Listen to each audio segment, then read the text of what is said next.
بسم اللہ الرحمن الرحیم۔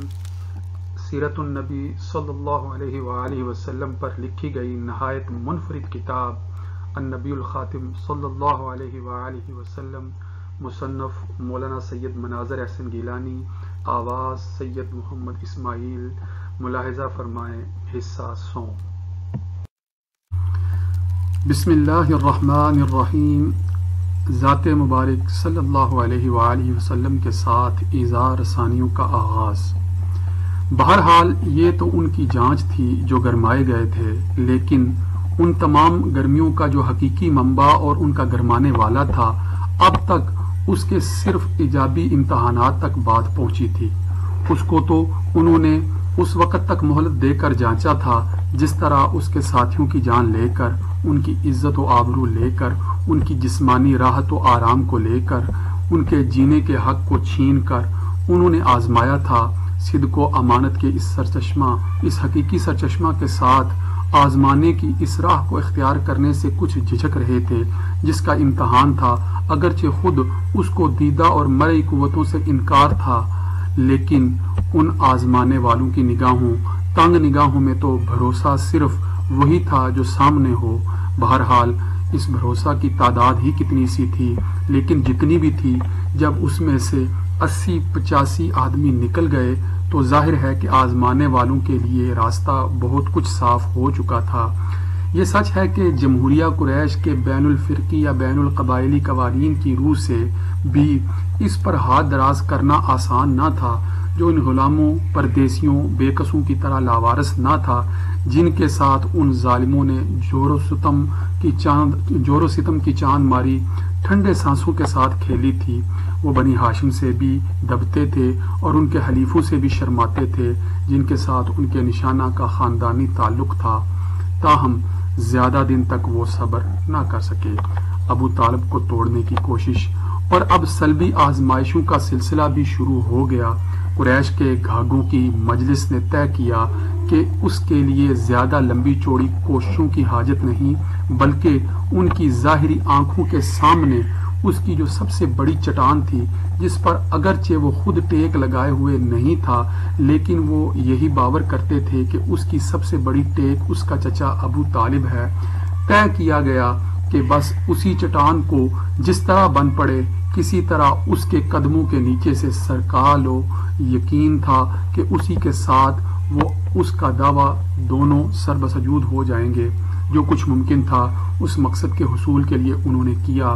ابتدا میں انہیں کچھ مایوسیاں ہوئیں اور اچھی خاصی مایوسیاں ہوئیں، لیکن واقعے میں وہ کس طرح پر کھڑا ہے، اس کے عینی شاہد کس طرح پیدا ہوتے اگر ابو طالب اپنی 40 سال کی محنت و محبت کو برباد کرنے پر آمادہ نہ ہو جاتے۔ تاریخ نے اس دردناک مرقع کی تصویر محفوظ رکھی، جس وقت اپنے گودوں کے پالے ہوئے یتیم بھتیجے کو لڑکھڑاتی ہوئی آواز میں آبدیدہ ہو کر ابو طالب کہہ رہے تھے، لا تحملنی ما لا اطبق، مجھ پر اتنا نہ لا دو جسے میں اٹھا نہ سکوں۔ قریش کامیاب ہو گئے، چٹان لڑک گئی، لیکن قریش ہی نے نہیں بلکہ دنیا نے دیکھا کہ جس کو گرانے کے لیے یہ کیا گیا تھا وہ جہاں تھا وہاں سے ہلا بھی نہیں، صرف آواز آ رہی تھی کہ کہنے والا کہہ رہا ہے، خدا کی قسم میرے داہنے ہاتھ میں آفتاب اور بائیں میں ماہتاب اگر اس لیے رکھ دیا جائے کہ میں اس امر کو اپنے ہاتھوں سے چھوڑ دوں تو یہ نہیں ہو سکتا۔ یہ تو ان کی ایجابی کوششوں کی امید، دبی چھپی چنگاریوں کو آخری طور پر بجھانے کے لیے فرمایا گیا، اور اس کو تو وہ دیکھ بھی چکے تھے۔ آفتاب و ماہتاب تو ان کے پاس تھے نہیں، لیکن جو کچھ بھی تھا سب کو دیکھ کر مایوس ہو چکے تھے۔ باقی اب جن سلبی اور احزائی مہموں کا انہوں نے آغاز کیا تھا اس کے متعلق بھی قطعی لفظوں میں اعلان کر دیا، یہ کام پورا ہوگا یا میں اس میں مر جاؤں گا۔ کام تو پورا ہونے والا تھا اور اس میں کوئی شک کی گنجائش ہی کیا تھی، لیکن دے کر تو تم دیکھ چکے ہو، اب لے کر دیکھو، اچھی طرح دیکھو۔ اس سلبی امتحان کی راہ میں جان تک کی بازی لگا دی گئی، یہی مطلب تھا، او اہلک فی، یا میں اس میں مر جاؤں گا یا مارا جاؤں گا۔ سنگ دل سیاہ سینہ جانچنے والوں نے پھر کیا اس سلسلہ میں کہیں رحم کھایا؟ جو کچھ کر سکتے تھے سب کچھ کر رہے تھے، لیکن ان کا کہیں دل دکھا، عزت پر، آبرو پر، جسم پر، جان پر حملوں کی کوئی قسم تھی جس کو انہوں نے باقی چھوڑا؟ یقیناً ان کے ترکش میں کوئی تیر ایسا نہ تھا جو چلنے سے رہ گیا۔ نکاحی بیٹیوں کو طلاق دلوائی گئی، سر پر خاک ڈالی گئی، راہ میں چہرہ مبارک پر بلغم تھوکا گیا، گردن مبارک میں پھندا لگایا گیا۔ شب ابی طالب اور آخر میں سب جانتے ہیں کہ کھانا بند کیا گیا، پانی بند کیا گیا، زندگی کے تمام ذرائع روکے گئے۔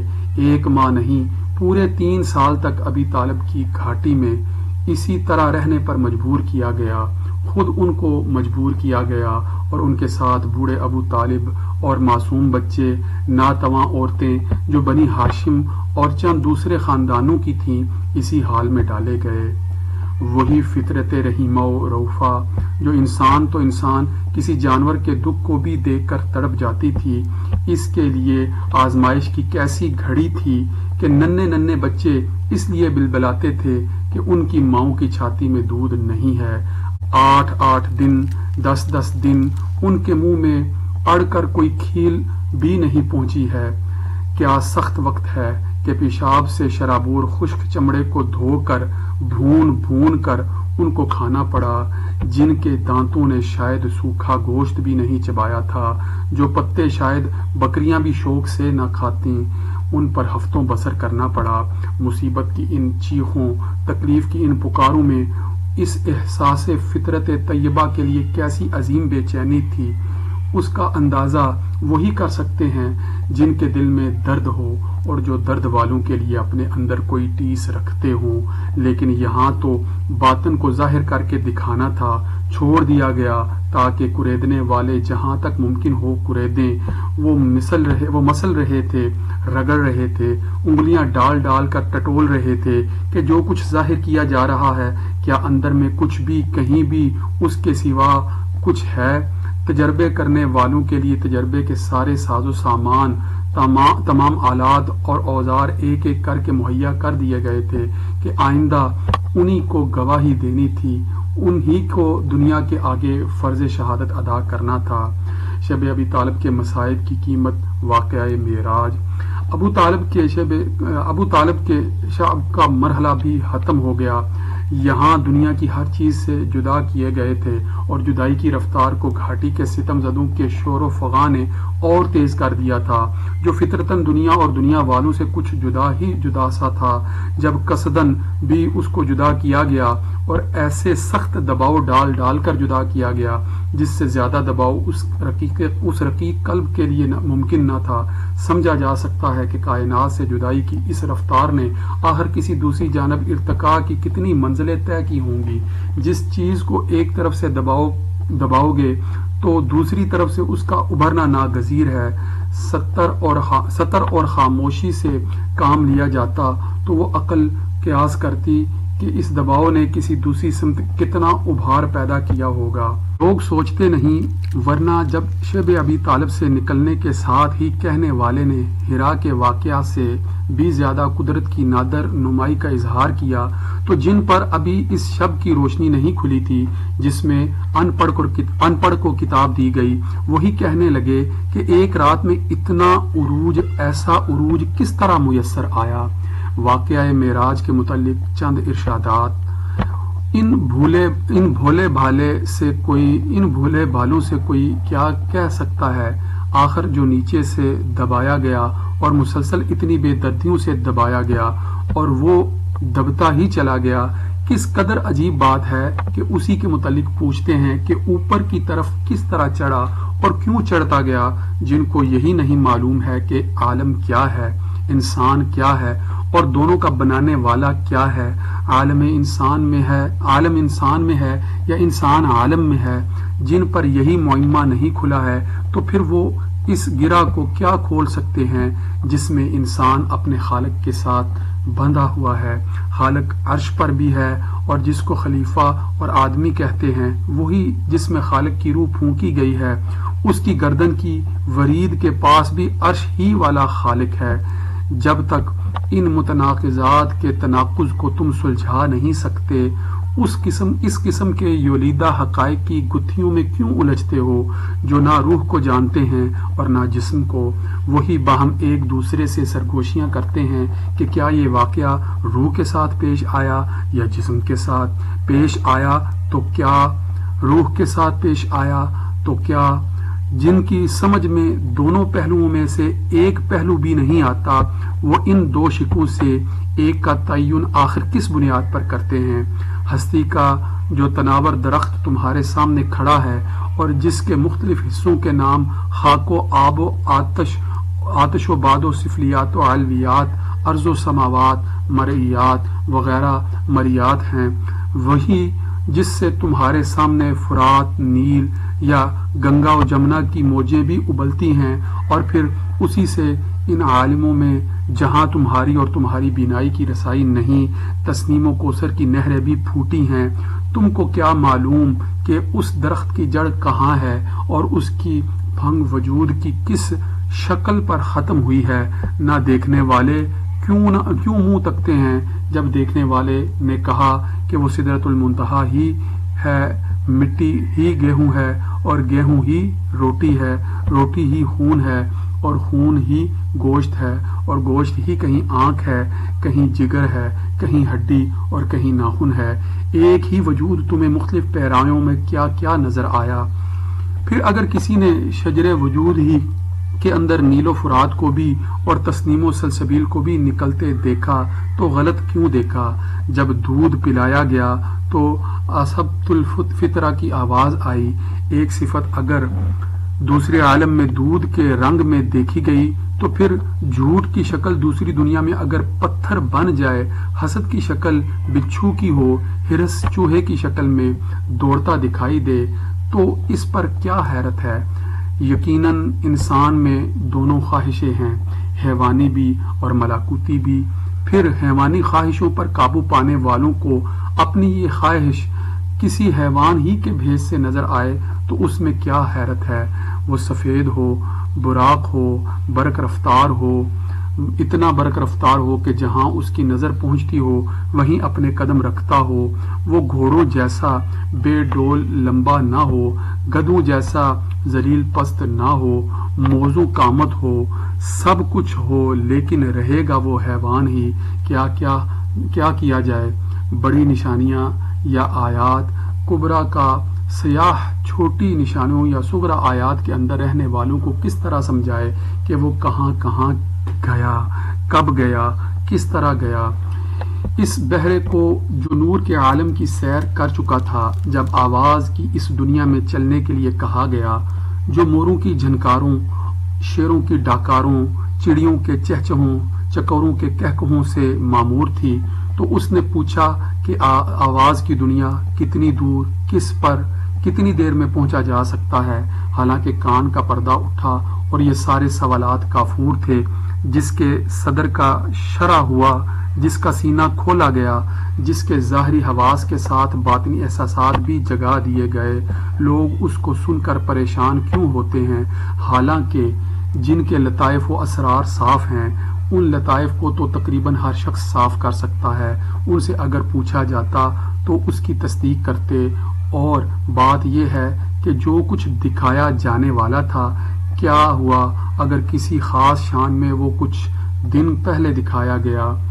ہزارہا پیغمبروں سے کل 8 پیغمبروں اور ان میں بھی آدم سے شروع ہو کر معمار کعبہ حضرت ابراہیم علیہ السلام کی زیارت پر اس شخص کی ملاقات کیوں ختم ہو گئی جو آدم کی طرح اپنے وطن سے ہجرت کر کے مدینہ پہنچا، اور جب مکہ فتح ہو گیا اس کا کام بھی ختم ہو گیا؟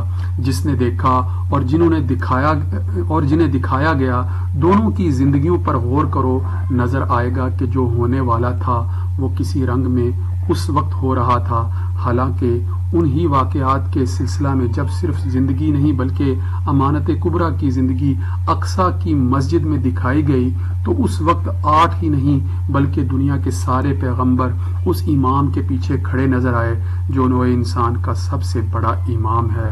اللہم صلی علی سیدنا و مولانا محمد۔ اور سچ یہ ہے کہ جس کو سچا مانا گیا اس کے ہر سچ پر دلوں میں شک کا ابھار یقین کرو کہ اس ماننے کا ہدایتاً انکار اور اس ایمان سے یہ قطعاً ارتداد ہے۔ مرتد ہوا جس نے انکار کیا اور صدیق ٹھہرا جس نے اقرار کیا۔ اف میں بہت دور نکل گیا، لیکن دور ہونے والوں کو قریب کرنے کے لیے کچھ دیر ہوئی تو وہ دیر نہیں ہے۔ بہرحال بات یہ ہو رہی تھی کہ جو ایک طرف سے اگر دبا دیا گیا تو اچنبھا کیوں ہے کہ وہ دوسری سمت میں دور اور اتنی دور کیوں چلا گیا؟ آخر قدرتی طور پر یہ نہ ہوتا تو ہوتا کیا؟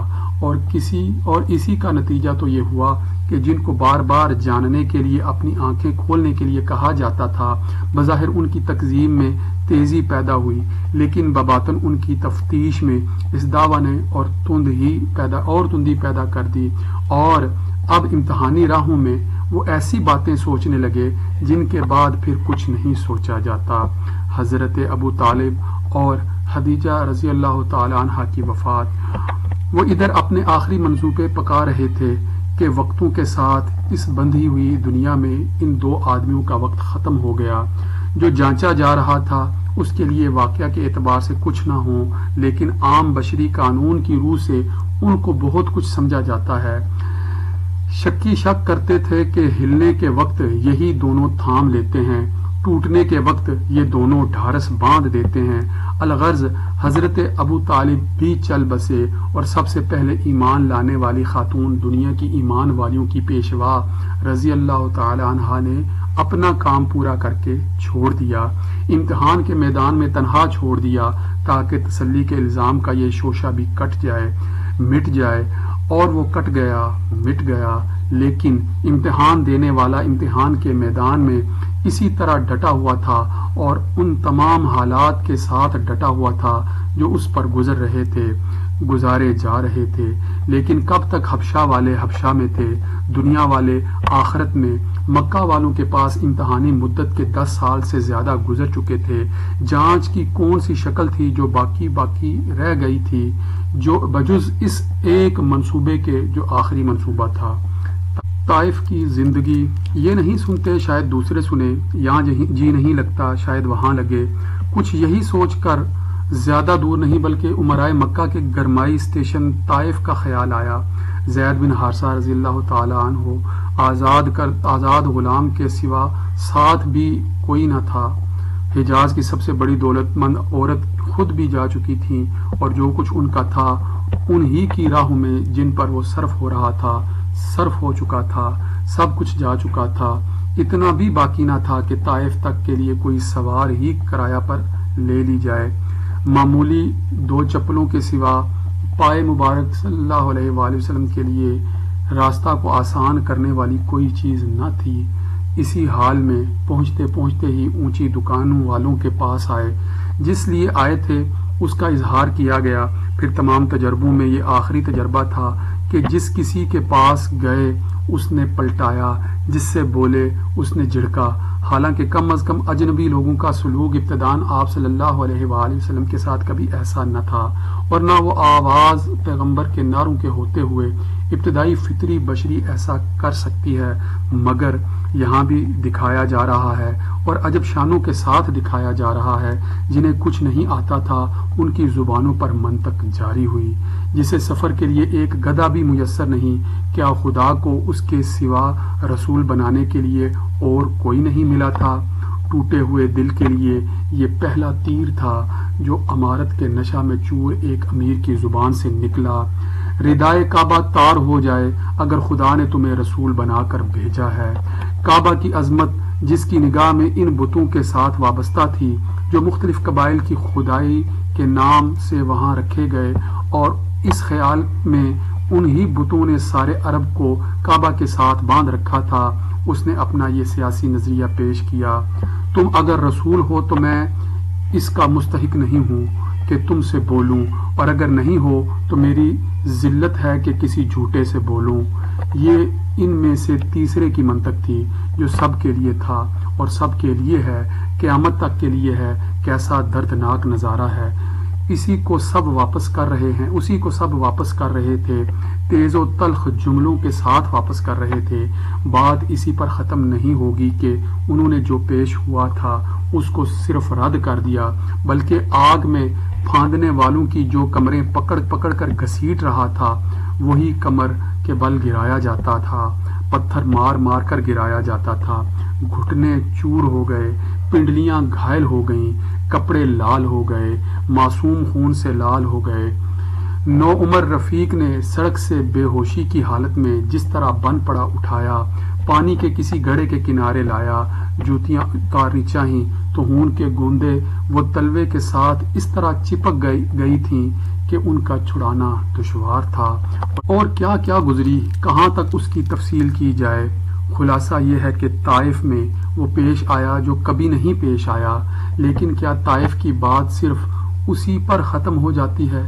سڑک مڑ رہی تھی لیکن لوگوں نے راستہ کو سیدھا خیال کیا، چوراہے پر کھڑے تھے لیکن کوئی نہیں ٹھٹکا، حالانکہ بخاری میں سب سے بڑی مصیبت کے سوال میں جب یہ ذاتی اقرار موجود تھا، کان اشد ما لقیت منہم یوم العقبہ، سب سے زیادہ سخت اذیت ان سے نہ ماننے والوں سے مجھے اس گھاٹی میں طائف کے دن پہنچی۔ اذا عرضت نفسی علی ابن عبد یا لیل، جس دن میں نے عبد یا لیل کے بیٹے پر اپنے کو پیش کیا تھا تو لوگوں نے احد اور احد کے پہاڑوں کو کیوں یاد کیا، لیکن جو احد کے مقابلہ میں طائف کو یاد کرتا تھا اس کو سب بھول گئے۔ پوچھا بھی گیا تھا، هل اتی علیک یوم کان اشد علیکم من احد، کیا آپ پر احد کے دن سے بھی زیادہ سخت دن آیا؟ اسی کے جواب میں جس پر گزری اس نے طائف پیش کیا، تو جن پر نہیں گزری اب ان سے کیا پوچھا جائے۔ اور واقعہ بھی یہی ہے کہ ٹھیک جس طرح ابی طالب کی گھاٹی میں جو ایک طرف سے دبایا گیا تو دوسری سمت وہ بلند ہوا، اور اتنا بلند ہوا کہ ارض و سماوات، سفلیات و علویات، مریات و غیر مریات، حتیٰ کہ جس پر سب ختم ہوتے ہیں، منتہی کا یہ سدرہ بھی اسی کے احاطہ میں آ گیا۔ بجن سے ہی کچھ اسی طرح طائف کی گھاٹی میں جو واپس کیا گیا، اور اس طرح واپس کیا گیا کہ جن سے ملتے وہی پھٹتا، جس سے چمٹتے وہی سمٹتا، جس کو ہلاتے وہی دردراتا، جس سے جوڑتے وہی توڑتا۔ انکار کی یہ آخری حد تھی، ایسا معلوم ہوتا تھا کہ کائنات کا ذرہ ذرہ آپ سے ٹکرا رہا ہے، جو ہے رد کر رہا ہے۔ اگر یہ ہو رہا تھا اور دن کی روشنی میں ہو رہا تھا تو کیوں نہ سمجھا گیا کہ جس قدرت کے ہر منفی قانون کی انتہا مثبت پر ہوتی ہے، جس کے ہر عمل کی تان رد عمل پر ٹوٹتی ہے، عمل در عمل کی گتھیوں میں گتھی ہوئی اس دنیا میں جب یہ واقعہ یوں ہی ہو رہا تھا تو بلا شبہ صفا کے دامن سے جس انکار کی ابتدا ہوئی تھی، طائف کی اس گھاٹی میں اس کی انتہا ہو گئی۔ جو رد کیا گیا قبول کیا جائے گا، جو ہکایا گیا بلایا جائے گا، جو گرایا گیا اٹھایا جائے گا۔ عقل کا مقتضی تھا کہ ایسا ہوتا، اور شاید کہ ایسا ہی ہوا، مگر اس دنیا کی ریت یہی ہے کہ مسبب ہمیشہ سبب کے رنگ میں آتا ہے، اصل نقل کے بھیس میں آتا ہے۔ کس قدر عجیب ہے، امتحان و ابتلا کی اس طویل مکی زندگی میں پڑھ رہی تھی اور جھیل رہا تھا۔ اس نظارہ کے سوا اور کوئی تماشا کبھی پیش نہیں ہوا، لیکن جب مکہ کے انہی واقعات کا تکملہ طائف میں ہوتا ہے تو دیکھو جو شروع ہوا تھا وہ اپنے انتہائی نقطہ پر پہنچ کر ختم ہو گیا۔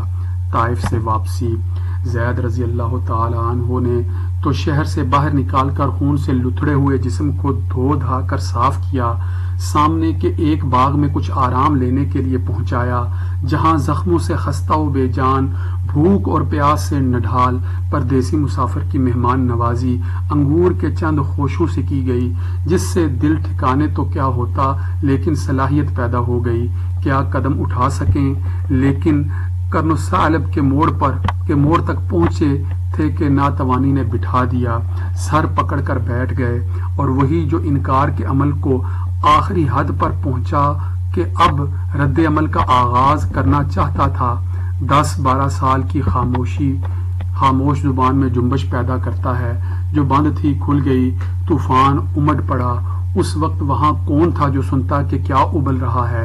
تاہم غالباً زید رضی اللہ تعالی عنہ ہی کے ذریعے سے چند الفاظ حافظوں میں اب تک باقی ہیں۔ سال ہا سال کے صبر و سکون کی چٹان پھوٹی اور اس سے یہ فوارہ چھوٹنے لگا۔ میرے اللہ، تیرے پاس اپنی بے زوری کا شکوہ کرتا ہوں، تیرے آگے اپنے وسائل و ذرائع کی کمی کا گلہ کرتا ہوں۔ دیکھ انسانوں میں ہلکا کیا گیا، لوگوں میں یہ میری کیسی سبکی ہو رہی ہے۔ اے سارے مہربانوں میں سب سے مہربان مالک، میری سن، میرا زور، میرا رب تو ہی ہے۔ مجھے تو کن کے سپرد کرتا ہے جو ہم سے دور ہوتے ہیں، مجھے ان سے نزدیک کرتا ہے، یا تو نے مجھ کو میرے سارے معاملات کو دشمنوں کے قابو میں دے دیا۔ پھر بھی اگر مجھ پر تیرا غصہ نہیں ہے تو مجھے ان باتوں کی کیا پرواہ، مگر کچھ بھی ہو میری سمائی تیری عافیت ہی کی گود میں ہے۔ تیرے چہرے کی وہ جگمگاہٹ جس سے اندھیریاں روشنی بن جاتی ہیں، میں اسی نور کی پناہ میں آتا ہوں کہ اسی سے دنیا و آخرت کا سدھار ہے۔ مجھ پر تیرا غصہ بھڑکے اس سے پناہ مانگتا ہوں، مجھ پر تیرا غضب ٹوٹے اس سے تیرے سایہ میں آتا ہوں۔ منانا ہے، اس وقت تک منانا ہے جب تک تو راضی نہ ہو۔ نہ قابو ہے نہ زور ہے مگر علی و عظیم اللہ ہی ہے۔ یہ چند قطرات ہیں جو اس دن کی موجوں سے محفوظ رہ گئے ہیں، ورنہ کون جانتا ہے کہ کیا کیا کہا گیا، کہلوایا گیا۔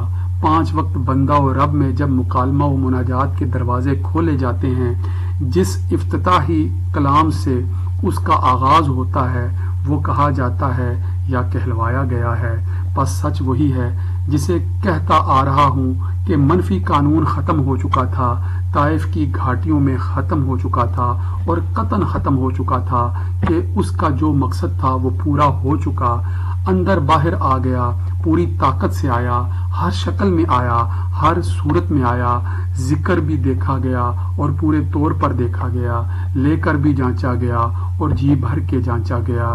سال 2 سال نہیں، ایک جگ ایک قرن سے زیادہ موقع دیا گیا تاکہ ٹھونکنے والے ٹھونک لیں، بجانے والے بجا لیں، کسنے والے کس لیں، تانے والے تا لیں۔ آزمائش کی کون سی بھٹی تھی جس میں قدرت کے ہاتھوں کا پیدا کیا ہوا یہ زر خالص نہیں ڈالا گیا؟ حرارت کا کون سا درجہ ہے جو اس کے غیر معمولی لاہوتی حقیقت کو نہیں پہنچایا گیا؟ جو کچھ کر سکتے تھے سب کچھ کر لیا گیا، جس کے آگے کیا کچھ اور بھی سوچا جا سکتا ہے؟ جنہیں تم نے مکی زندگی کے ان سالوں میں مسلسل تابڑتوڑ فہم، صدق و دیانت کے اس بے نظیر سا چشمہ کے ساتھ ہوتے ہوئے نہیں دیکھا۔ شہادتیں تام ہو گئیں، گواہیاں پوری ہو چکیں، تجربات مکمل طور پر مہیا ہو چکے، مشاہدات اکٹھے ہو چکے، الغرض عالم امکان میں جو کچھ ہو سکتا تھا سب ہو گیا۔ منفی قوانین اپنے سارے حقوق لے کر اپنے حدود کے بالکل آخری نقطہ پر پہنچ کر ختم ہو چکے تھے۔ یقیناً وہی وقت آ گیا تھا، اور اب نہ آتا تو کب آتا کہ واقعات کے دوسرے رخ کا آغاز ہو۔ پس وہی جس سے ہر چیز الگ کی گئی، کائنات کا ہر ذرہ جس سے ٹکرایا، پوری شدت سے ٹکرایا، اتنی شدت سے ٹکرایا کہ صبر و سکون کے پہاڑ، سب سے بڑے پہاڑ میں بھی جنبش پیدا ہوئی۔ انتظار کرو کہ اب اسی کے ساتھ ہر چیز لپٹے جس سے بھاگے تھے، اسی کی طرف سب دوڑے جس سے جدا ہوئے، اسی سے آ کر ملیں جس سے سب ٹوٹے، اسی سے اب سب جیے جس سے سب پھٹے، اسی سے سب چمٹیں جنہوں نے دردرایا، وہی اب اس کو پکاریں اور بے کسی کے ساتھ پکاریں جس سے سب بھیجے تھے، اب اسی کی طرف، ہاں اسی کی طرف سب کھینچیں، پوری طاقت کے ساتھ کھینچیں، زمین کھینچے، آسمان کھینچے، فلک کھینچے، ملک کھینچے، جن کھینچے، انس کھینچیں، الغرض جو چیزیں کھینچ سکتی ہیں سب کھینچیں، اور دیکھو کیا یہی نہیں ہو رہا؟ شاعری نہیں واقعہ ہو رہا ہے، میں نہیں امام بخاری کہہ رہے ہیں۔ جبرائیل امین علیہ السلام کا ظہور طائف کی راہ میں جو زمین پر چھوڑا گیا تھا، ہر طرف سے چھوڑا گیا تھا، اسی کے مبارک قدموں سے سب کو جوڑنے کے لیے ملائے اعلیٰ میں جنبش ہوتی ہے۔ سلسلہ ملکوت کے ارتقائی نقاط کا آخری نقطہ الجبرائیل الامین کو دکھایا گیا، وہ پکار رہے ہیں، سن لیا، اللہ نے سن لیا، آپ کے لوگوں نے جو کچھ کہا، جو کچھ آپ کو کہا، پھر اسی سے جس کو سب نے لوٹایا تھا خطاب کیا گیا، اور جنہوں نے آپ کو رد کیا اور پھینکا وہ بھی اللہ سے غائب نہ تھے۔ اس کے بعد جو ہلکا کیا گیا تھا اور جو اپنی سبکی کے دکھ سے چند منٹ پہلے کرا رہا تھا وَإِنِّي عَلَى النَّاسِ کے ساتھ رویا تھا، دیکھو اس کو وزن بخشا جاتا ہے، کیا پتھر کے باٹوں کے برابر کیا گیا، پہاڑوں سے تولا گیا، ہمالیہ، آرال، البرز، الپس کے مساوی ٹھہرایا گیا۔ عمل کا صحیح رد عمل کیا ہوتا ہے؟ اگر اسی پر بس کیا جاتا جو سب پر ہلکا تھا، جب تک سب پر بھاری نہ کیا جاتا کیسے کہا جاتا کہ عمل کا رد عمل ہو گیا؟ جبرائیل امین نے عرض کیا، قد بعث الیک مالک الجبال، اللہ تعالیٰ نے آپ کے پاس پہاڑوں کو نہیں بلکہ پہاڑوں کے فرشتہ کو بھیجا ہے۔ جس سے سب لیا گیا تھا اب اس کو سب دیا جاتا ہے، اور کس ترتیب سے دیا جاتا ہے۔ غیب میں بھی ملائے ادنا سے پہلے ملائے اعلیٰ کا وہ قدوسی وجود جو روحانیوں کا سردار ہے، اور شاید جو دائرہ ملکوت کا نقطہ پرکار ہے، وہ دیا جاتا ہے۔ اس کے بعد ملائے ادنا کے فرشتے ملک الجبال کی تسخیر کی بشارت سنائی جاتی ہے، اور کیسی تسخیر؟ جبرائیل امین عرض کرتے ہیں، یہ پہاڑ کا فرشتہ ہے، آپ جو حکم دیجئے اس کو حکم دیجئے وہ بجا لائے گا۔ پہاڑ کا فرشتہ حوالہ کر دیا گیا، جس کے سلام کے جواب میں بازار طائف کے چھچھورے تک پتھر پھینکتے تھے۔ رد عمل کی پوری قوت کا اندازہ کرو، خود فرماتے ہیں اس پہاڑ کے فرشتے نے مجھے سلام کیا، سلام عرض کر کے جو مسخر کیا گیا تھا فرمان طلب کرتا ہے، یا محمد ذالک لک، اے محمد آپ کو پورا اختیار ہے۔ کس امر کا اختیار ہے؟ اف جنہوں نے سنگریزوں سے مارا تھا، پہاڑ کا فرشتہ اجازت طلب کرتا ہے، کیا ان پر طائف کے ان پتھر مارنے والوں پر ان دونوں پہاڑوں کو جن سے طائف محصور ہے الٹ دوں؟ جس کو ذرائع و وسائل کی قلت کا گلہ تھا اس کے ساز و سامان کی فراوانی کا اندازہ کرو۔ یہ بخاری میں کہا گیا، جس کے گھٹنے توڑے گئے، ٹخنے چورے گئے، اب اس کے قابو میں کیا نہیں ہے، اور جو اختیار دیا گیا کیا وہ پھر چھینا گیا؟ اس کے بعد اگر میں کبھی کہتا ہوں کہ احد میں دانت ٹوٹے نہیں بلکہ تڑوائے گئے، چہرہ مبارک زخمی ہوا نہیں بلکہ زخمی کرایا گیا، خندق میں پیٹ پر پتھر بندھے نہیں بلکہ باندھے گئے، الغرض اس کے بعد جو کچھ گزرا میں کیا غلط کہتا ہوں جب لوگوں سے کہتا ہوں کہ گزرے نہیں بلکہ گزارے گئے، مہینوں گھر میں آگ جلے نہیں بلکہ نہ جلوائی گئی، کھانا پکا نہیں بلکہ نہ پکوایا گیا، مجھے مسکین ہی زندہ رکھ، مجھے مسکین ہی مار، اور مسکینوں ہی کے ساتھ اٹھا۔ کیا اس آرزو کی ہر کلیجہ میں قوت ہے؟ کس کا جگر ہے جو یہ کہہ سکتا ہے؟ لیکن جن کو سب کچھ مل جاتا ہے اپنے لیے نہیں غیروں کے لیے سب کچھ کرتے ہیں۔ نعمت والے تو اپنی نعمتوں سے خوش ہیں، لیکن مصیبت زدوں کی تسلی تو صرف اسی کی ذات سے ہو سکتی ہے جس کے پاس سب کچھ ہو سکتا تھا، لیکن صرف اسی لیے کہ جن کے پاس کچھ نہیں ہے ان کے آنسو تھمے، اس نے اپنے پاس کچھ نہیں رکھا۔ موطا امام مالک کی اس روایت کا کیا مطلب ہے کہ میرے مصائب ہر مسلمان کی تعزیت کریں گے؟ سوچنا چاہیے کہ مصیبت کی کون سی ایسی قسم ہے جو اس وجود اطہر پر نہ گزری جو دنیا والوں کے لیے اسوہ اور نمونہ بنا کر بھیجا گیا تھا۔ ہاں میں دور نکلا جا رہا ہوں تو بات یہاں تک پہنچی تھی کہ جسے پتھر کے ٹکڑوں سے پتھرایا گیا تھا اسی کو اختیار دیا گیا کہ وہ پہاڑوں سے اس کا جواب دے سکتا ہے اور بآسانی دے سکتا ہے۔ شاید یہ اختیار ان کو بھی نہیں جو اپنے پر طیاروں سے گولے گراتے ہیں، جنہوں نے ان کو پھول سے بھی نہیں مارا تھا، اور نہ اتنا ان کے بس میں بھی ہے جو ہولٹرز سے من 2 من کے گولے پھینکتے ہیں۔ کتنا جھوٹا غرور ہے جن کو بم اور شل دیا گیا ہے جب کہتے ہیں کہ ایسا کسی کو نہیں ملا۔ دیوانوں، تم کو کیا ملا جو تم سے پہلوں کو مل چکا ہے، اور جو چاہے اسے اب بھی ملتا ہے، ہمیشہ ملتا رہے گا، لیکن تم نے جو کیا اور کر رہے ہو اسے دنیا دیکھ رہی ہے۔ اب دیکھو جس کو جبال ملے، ملک الجبال ملا، وہ اپنی اس قوت سے کیا کام لیتا ہے۔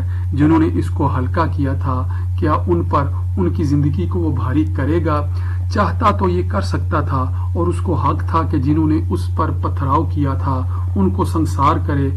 اس نے طائف سے نکل کر جو کچھ کہا تھا آسمان کی طرف ہاتھ اٹھا کر کہا تھا، لیکن جنہوں نے اس کے ساتھ وہ سب کیا تھا جو وہ کر سکتے تھے، شاید تم نے غور نہیں کیا، اس میں جو کچھ ہے وہ اپنے لیے نہیں کہا تھا۔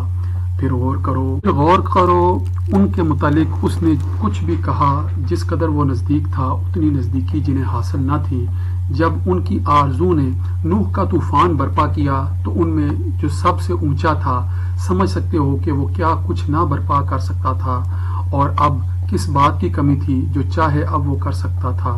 لیکن اسی تاریخ نے جس نے نوح کے طوفان، عاد کی آندھی، سمود کے صیحہ، شعیب کے رجفہ، موسیٰ کے دریا کے واقعات کو محفوظ رکھا ہے، اس نے ریکارڈ کیا کہ پہاڑ کے فرشتے سے فرمایا جا رہا ہے، میں مایوس نہیں ہوں کہ ان کی پشت سے ایسی نسلیں نکلیں جو اللہ ہی کی پوجا کریں اور اس کے ساتھ کسی کو شریک اور ساجھی نہ بنائیں۔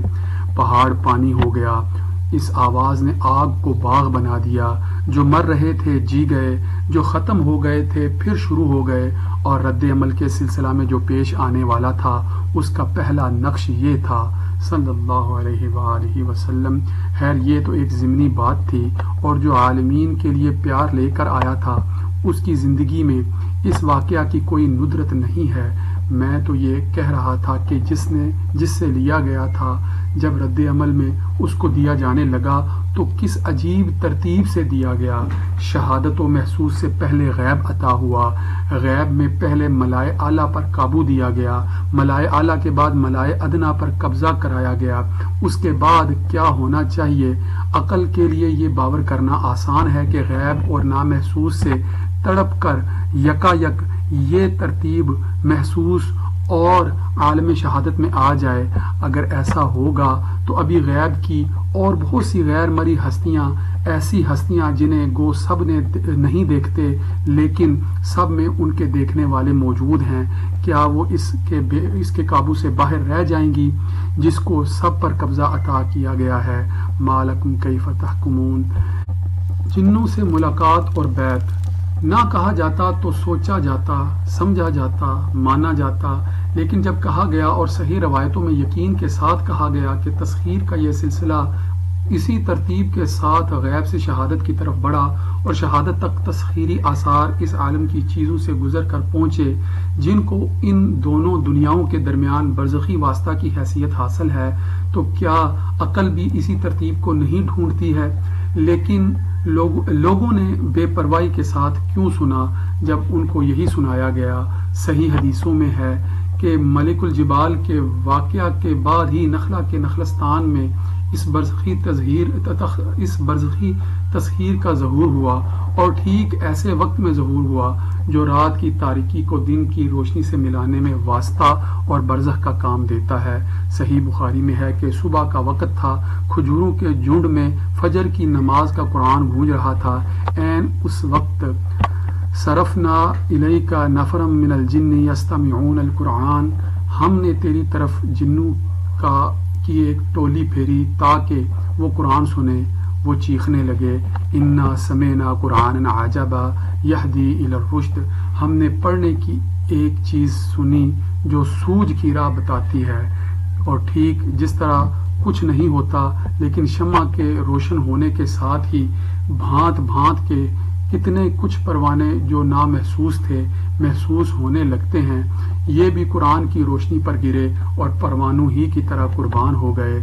جنوں میں آواز بلند کی، آمنا بہی، ہم نے اس کو مان لیا، اور قبل اس کے کہ دیدوں کی طرح تبلیغی مہم روانہ ہو، نادیدوں کا یہ گروہ انہی نامحسوس علاقوں کی طرف تبلیغی مہم کے پہلے دستہ کی حیثیت سے روانہ ہو گیا۔ بہرحال مجھے تو اس وقت یہ دکھانا تھا کہ عمل کے بعد رد عمل کا سلسلہ کتنی استوار و محکم ترتیب کے ساتھ آگے بڑھا ہے۔ نخلا کے جنوں کا واقعہ اگر بیچارے محدثین ہم تک نہ پہنچاتے، ان کے خوف سے نہ پہنچاتے، جن میں جنوں ہی کا ایک جنی انکار کا جنون پیدا کرتا ہے تو خیال کر سکتے ہیں کہ ملائے اعلیٰ سے ملائے ادنا پر آ کر ہم غیبی وجود کے اس طبقہ سے یکا یک چھلانگ مار کر شہادت اور عالم محسوس میں کس طرح چلے آتے۔ واقعہ نہ بھی ہوتا تو عقل کا اقتضا تھا کہ اس کو ہونا چاہیے تھا۔ ارتقاء کی کڑیوں میں اگر کوئی کڑی نہیں بھی ملتی ہے تو ایمان لایا جاتا ہے کہ وہ ہوگی، بے جان مان لیا جاتا ہے کہ وہ تھی اور ضرور تھی۔ پھر اگر ہم نے ان کو جان کر مانا اور قرآن کی قطعی روشنی حدیث کی صحیح رہنمائی میں مانا تو دیوانوں کو اکسا کر اباہوں کا گروہ ہم پر کیوں ہنستا ہے؟ مدینہ والوں سے پہلی ملاقات الغرض نخلا کے نخلستان میں غیب کی آخری حد بھی ختم ہو گئی۔ اب شہادت و محسوس کی سرحد شروع ہوتی ہے۔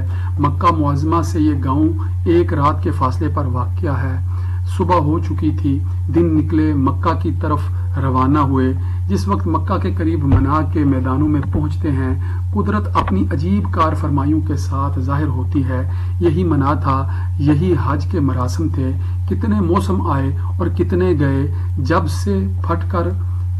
سے پھٹ کر پکارنے کا حکم ہوا تھا اس دن سے شاید ہی کوئی موسم گزرا ہو جس میں لوگوں نے قبائل کے خیموں کے آگے یا ایھا الناس قولوا لا الہ الا اللہ تفلحوا، لوگوں بولو اللہ کے سوا کوئی معبود نہیں ہے، بامراد ہو جاؤ گے۔ پکارنے والے کو پکارتا ہوا نہ دیکھا تھا، اور جہاں یہ دیکھتے تھے وہیں سب کے سامنے یہ بھی ہو رہا تھا کہ جس کی طرف لپکا جاتا تھا وہی بھاگا جاتا تھا، جس کو بلایا جاتا تھا وہی کتراتا جاتا تھا۔ اور صرف یہی نہیں بلکہ اس منفی عمل کا یہ حال تھا کہ جس کو جوڑا جاتا تھا وہ خود بھی ٹوٹتا اور دوسروں کو بھی پوری قوت سے توڑتا جاتا تھا۔ ایک بار نہیں بلکہ شاید ہر بار جب پکار بلند ہوتی جس کا ذکر ہوا تو اسی کے ساتھ یا ایھا الناس لا تسمعوا منہ فإنما يدعوكم أن تسلخوا اللات والعزى من أعناقكم وخلفائكم من الجن، لوگو اس کی نہ سننا، یہ تمہیں ادھر بلاتا ہے کہ لات اور عزا اور ان بھوتوں کی اطاعت کا توق اپنی گردنوں سے توڑ کر پھینک دو جو تمہارے دوست ہیں۔ کاغوا مچاتے ہوئے ابو لہب پتھروں سے مارتا اور اتنا مارتا کہ حتیٰ آدمی کعبہ ٹخنے خون آلود ہو جاتے، مگر یہ منفی عمل کی گھڑیوں کا تماشا تھا۔ اب اسی عمل کا رد مثبت شکل میں شروع ہو چکا تھا۔ غیب اور اس کے سارے مدارج تسخیری قوتوں کے آگے جھک چکے تھے، اور اب محسوس و شہادت کی حد شروع ہوتی ہے۔ پھر دیکھو غیب میں جس طرح سب سے پہلے وہ دیا گیا تھا جو سب سے بڑا تھا، شہادت میں بھی اس کے قدموں پر سب سے پہلے جو گرے یا گرائے جاتے ہیں ان کا تعلق جمادات و نباتات یا حیوانات سے نہیں بلکہ ان سے ہے جو ان سب میں بڑا گنا گیا۔ انصار مدینہ کی پہلی ملاقات، رات کا وقت ہے، چاند کی روشنی میں اونٹوں کے درمیان قبائل کے خیمے چمک رہے ہیں۔ پچھلے موسموں میں تقریباً ان میں سے ہر ایک نے جس کو دھکیلا تھا وہی رد عمل کے ساتھ اب ان میں آتا ہے۔ کسی بڑے مجمع کی طرف نہیں بلکہ 10 آدمیوں سے بھی کم کی ایک ٹولی پر نظر پڑتی ہے۔ قریب آتے ہیں، پوچھا جاتا ہے من انتم، تم لوگ کون ہو؟ ٹولی والوں میں سے ایک کہتا ہے من الخزرج، خزرج کا قبیلہ کے لوگ ہیں۔ کیا تم بیٹھ سکتے ہو؟ کیا تم سے میں کچھ کہنا چاہتا ہوں؟ ہاں۔ کیا تم بیٹھ سکتے ہو؟ تم سے میں کچھ کہنا چاہتا ہوں۔ ہاں کیوں نہیں، جواب ملتا ہے کہ اللہ کی طرف آتے ہو، اللہ کے سامنے جھکتے ہو۔ 10-11 سال تک اسی میدان میں، اسی موسم میں کیا کچھ نہیں کیا گیا؟ کیا کچھ نہیں کیا گیا؟ لیکن کچھ نہیں ہوا۔ اسی میدان میں، اسی موسم میں، اسی ہوا میں، اسی فضا میں آج چند لمحہ میں یہ چند الفاظ زبان سے نکلتے ہیں۔ پھر دیکھیے جس کے قدموں پر غیب گر چکا تھا انہی قدموں پر شہادت والے آج گرتے ہیں، اور اس طرح گرتے ہیں کہ پھر کبھی نہیں اٹھیں گے۔ انہوں نے باہم ایک دوسرے سے کچھ کہا۔ ایک لمحہ یہ تھا اور دوسرا لمحہ یہ تھا کہ جس کو سب نے لوٹایا تھا اس کے آگے یہی ٹولی لوٹ رہی تھی۔ جو کچھ کہا جا رہا تھا دہرا رہی تھی۔ خدارا بتاؤ کہ اگر یہ صرف عمل کا رد عمل نہیں ہے تو اور کیا ہے؟ 10 سال تک مکہ والوں نے کیوں نہیں مانا، اور 10 منٹ بلکہ اس سے بھی کم مدت میں ان لوگوں نے کیوں مان لیا؟ کس کے بس میں ہے جو اسباب کی روشنی میں اس عقدہ کی گرہ کھول سکتا ہے؟ مکہ والوں میں کیا نہیں تھا جو ان میں تھا؟ غریب یہ تھے تو کیا وہ امیر تھے؟ باہمی خانہ جنگیوں سے یہ برباد تھے تو کیا وہ آباد تھے؟ بہرحال یہ 6 آدمی تھے، ان کا گھر وہاں تھا جس کا زمین کے 40 50 یا 60 70 کروڑ دلوں میں آج گھر ہے، اور کیا مضبوط اور کیسا مستحکم گھر ہے۔ نورہ اللہ تعالی وحماہا، نصرت و امداد کی آواز انہی کی زبانوں کی پہلی آواز تھی جو بغض و عداوت کے 10 سالہ مسلسل شور و ہنگامے کے بعد ان 6 آدمیوں کے دل سے نکلی ہے۔ تاریخ نے اس کو نوٹ کر لیا اور ابد تک کے لیے جریدہ عالم پر ان کا نام انصار ثبت کر دیا گیا۔ الغرض جو حرکت غیب میں پیدا ہوئی تھی آج شہادت میں آ گئی، اب یہ بڑھے گی، چڑھے گی، چڑھتی چلی جائے گی۔ اس کے نیچے انسان بھی آئیں گے، حیوان بھی آئیں گے، جمادات بھی آئیں گے۔ الغرض وہ سب آئیں گے جو آ سکتے ہیں، اور قطعاً آئیں گے، مگر جو آگے تھے وہ پیچھے ہوں گے، اور جو پیچھے ہیں وہ آگے ہوں گے۔ ذرا اس صف کی ترتیب قائم ہونے دو، پھر دیکھنا جو کچھ دکھایا جائے اور سننا جو کچھ سنایا جائے۔ میں کہتا آ رہا ہوں کہ ماننے سے وہ گریز نہیں کرتا جس نے جان لیا۔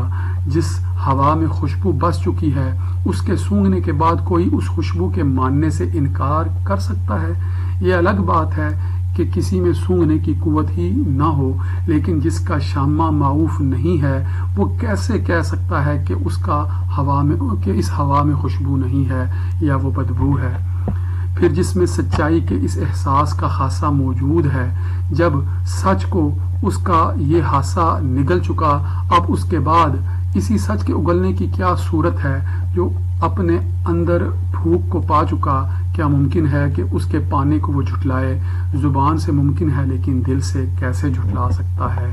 پھر جب مکہ والوں نے جس کو دیکھا اس وقت سے دیکھا جب وہ ان میں سے بے باپ کا ہوا، بے ماں کا ہوا، انہوں نے اس کو جانا، اس وقت سے جانا جب شہر کی صبح کو بیابان میں چوپایوں کے ساتھ گزار کر شام کرتا تھا۔ انہوں نے اس کا تجربہ کیا، اور اس وقت سے تجربہ کیا جب وہ اندر سے صرف امانت کی شعاعیں اور صداقت کی کرنیں ان کے اندر مسلسل جذب کر رہا تھا۔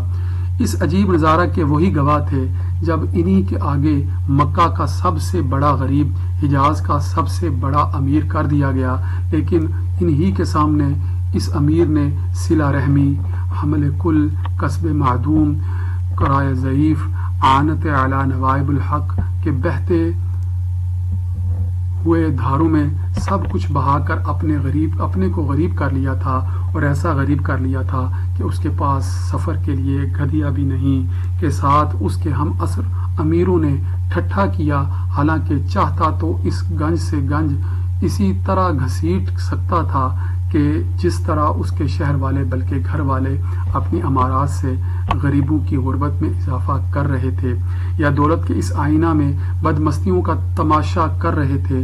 ان سب مشاہدات کے بعد انہوں نے ہرا کے دعویٰ کی جانچ کے لیے جو کچھ کرنا چاہا کرتے رہے، بغیر کسی وقفہ کے 10-11 سال تک کرتے رہے۔ انہوں نے دے کر دیکھا، لے کر دیکھا، جن جن شکلوں میں جن جن صورتوں کے ساتھ چاہا، بغیر کسی روک ٹوک کے دیکھا، رگ رگ کو الگ کر کے دیکھا، ریشہ ریشہ کو جدا کر کے دیکھا۔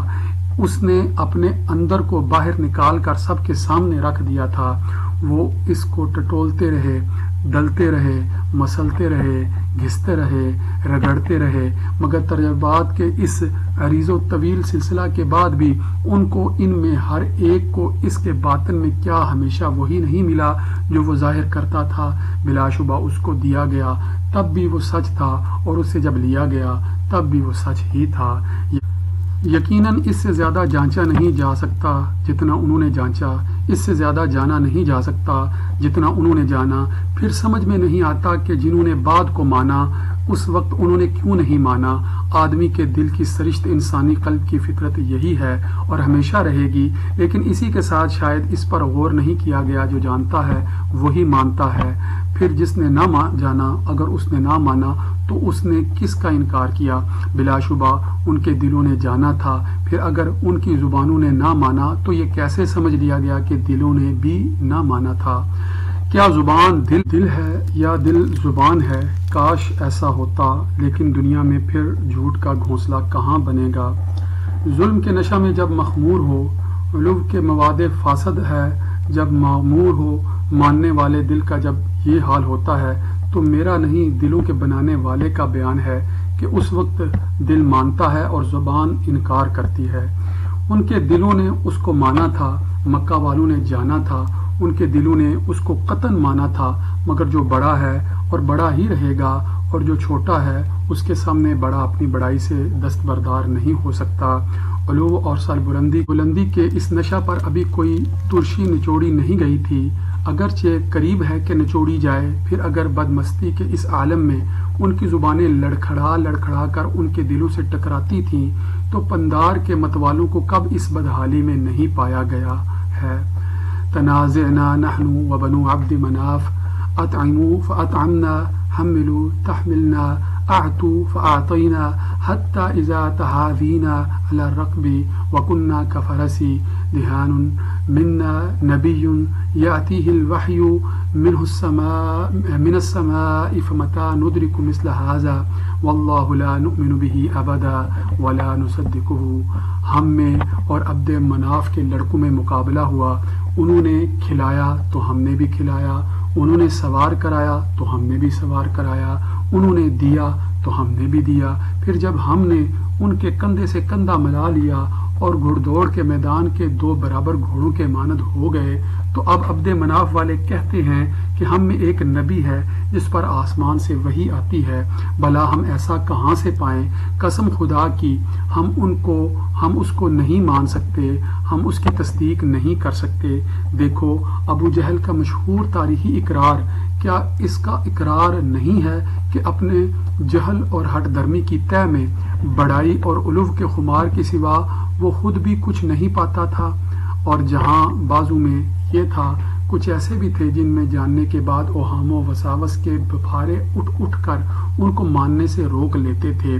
آخر سادہ لوگوں کا وہ گروہ جن تکذیب کرنے والوں کی یہ تصدیق مسرت کے ساتھ سنایا کرتا ہے کہ جن کو ہم مانتے ہیں ان کے متعلق کارلائل بھی یہ جانتا تھا، وہ زندگی کا ایک جگمگاتا ہوا نور جسے قدرت نے اپنے سینے سے پھاڑ کر دنیا کو روشن کرنے کے لیے چمکایا تھا، وہ جو جہاں کے پیدا کرنے والے کے حکم سے جہاں کو روشن کرنے کے لیے آیا تھا، موجودات کا عظیم مینار، ہیبت ناک مگر تابناک راز اس کی آنکھوں کے سامنے چمک اٹھا۔ اس کی اپنی روح کو جو خدا کی الہامی قوت اس کے اندر موجود تھی، اس نے اس کو جواب دیا۔ اور اگر کوئی آرتھر نامی ڈاکٹر بھی اس کو اس قدر پہچانتا تھا، محمد صاحب گہرے سے گہرے معنوں میں ہر زمانہ کے لیے ہر حیثیت سے سچے زیادہ سے زیادہ صداقت رکھنے والی روحوں میں سے تھے۔ وہ صرف عظیم اور برتر آدمی نہ تھے بلکہ بنی نوع انسان میں جو بڑے سے بڑے یعنی سچے سے سچے آدمی کبھی پیدا ہوتے ہیں ان میں سے ایک تھے۔ اتنا جاننے کے بعد، اتنا پہچاننے کے بعد خود ہی بتاؤ کہ انہوں نے اس کو نہ مانا کیوں نہیں جو ان کے ماننے کے لیے بھی آیا تھا، جس طرح دوسروں کے لیے اس کا ماننا ضروری تھا، مگر نہیں جس قدر انہوں نے جانا تھا۔ اگر اسی پر قائم رہتے تو ماننے پر وہ پھر مضطر ہو جاتے جیسا کہ ماننے والے مضطر ہوئے، لیکن وہ علم کے نشان زدہ حدود پر نہیں ٹھہرے۔ علم کے ساتھ انہوں نے وہم کو شریک کیا، وہم نے ان کو ظلم کے کنارے پر لا کر پھسلا دیا۔ دیکھو وہ محرومی کے گڑھوں میں منہ کے بل گرے ہوئے ہیں۔ انہوں نے جانا مگر جاننے کے بعد ظلم کے اندھیرے نے ان بدبختوں کو ماننے سے محروم رکھا۔ انہوں نے وسوسہ پکایا اور بولے کیا ضرور ہے کہ جس کا دل ایسا ہے اس کا دماغ بھی ایسا ہو؟ جن کے سامنے مکہ بھی گزر چکا اور مکہ میں جو کچھ گزرا وہ بھی گزر چکا، مدینہ بھی گزر چکا اور مدینہ میں جو کچھ گزر چکا، جب ان میں شک کا بخار اٹھا اور اس وقت تک اٹھ رہا ہے تو جو ابھی مکہ میں تھے مدینہ ان کی نگاہوں سے اوجھل تھا، کیونکہ اچنبھا ہوتا اگر اوہام کی تاریکیوں میں پھنس کر انہوں نے ٹھوکر کھائی اور باوجود جاننے کے تجربات و مشاہدات کی اس تیز روشنی میں پہچاننے کے ماننے سے ہچکچاتے رہے، ان کے علم میں بھی ظلم ہی کی ظلمت شریک ہوئی، اور جو چیز سامنے آ چکی تھی پھر اس پر پردہ پڑ گیا۔